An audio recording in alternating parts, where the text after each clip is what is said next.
আমি একটা ছেলেকে অনেক ভালোবাসি। পরিচয়টা হয় আমাদের এলাকায় মেলায়। আমাদের পরিচয় আজ 3 বছর। আমি তার টাকা পয়সা দেখে ভালোবাসি নাই, কিন্তু সেও আমাকে বলতো সে নাকি আমাকে অনেক ভালোবাসে। আমাকে ছাড়া নাকি অন্য কারোর সাথে কথা বলে না। কিন্তু কিছুদিন পর আমি জানতে পারি সে অন্য একটা রিলেশনে গেছে, মেয়েটাকে সে ভালোবাসে। এটা জানার পর আমি তাকে অনেক কল মেসেজ দেই, কিন্তু সে কোনো রিপ্লাই দেয় নাই। আজও আমি আমার প্রশ্নের উত্তরের অপেক্ষায় আছি, কিন্তু সে কোনো রিপ্লাই দেয় না। এখন বুঝতে পারলাম সে যে প্রতিষ্ঠিত হয়ে গেছে, এই জন্য আমার থেকে বেটার কাউকে খুঁজে পেয়ে গেছে, তাই আমাকে ভুলে গেছে। আজও বিশ্বাস করতে পারি না সে আমাকে কিভাবে ঠকালো। হঠাৎ করে জানতে পারলাম সে একটা রিলেশনে গেছে। তার জিএপের সাথে আমি কথা বলছি। মেয়েটা দেখতে অনেক সুন্দর ছিল।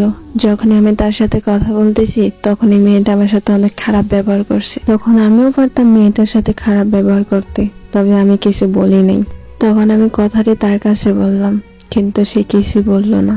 সে আমার জীবন থেকে চলে যাওয়ার পর থেকে আমার জীবনটা এলোমেলো হয়ে গেছে। তখন আমি ঠিক মতো খাইতে পারতাম না, ঘুমাতে পারতাম না, কিছুই করতে পারতাম না। হঠাৎ আম্মু একদিন জিজ্ঞাসা করলো, কে রে তুই এমন হইতেছস কেন? তারপরে আম্মুকে আমি সবকিছু খুলে বললাম। ওর জন্য আমার পরিবারের মানুষের কাছে অনেক বকা শুনছি, মারও খাইছি। পরে আমার আম্মু বলতেছে, তোকে বলছিলাম না ওই ছেলে তোকে ভালোবাসে না। মায়ের কথা অবাধ্য হয়েও তাকে ভালোবাসছিলাম, তাকে বিশ্বাস করছিলাম, আর সেই মানুষটাই আমাকে ঠকিয়ে দিল। কি অপরাধ ছিল আমার?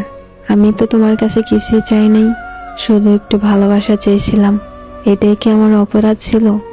যদিও জীবনে চলার পথে কখনো তোমার সাথে দেখা হয়, তাহলে আমি একটা কথাই বলবো, কেন ঠকালে আমাকে?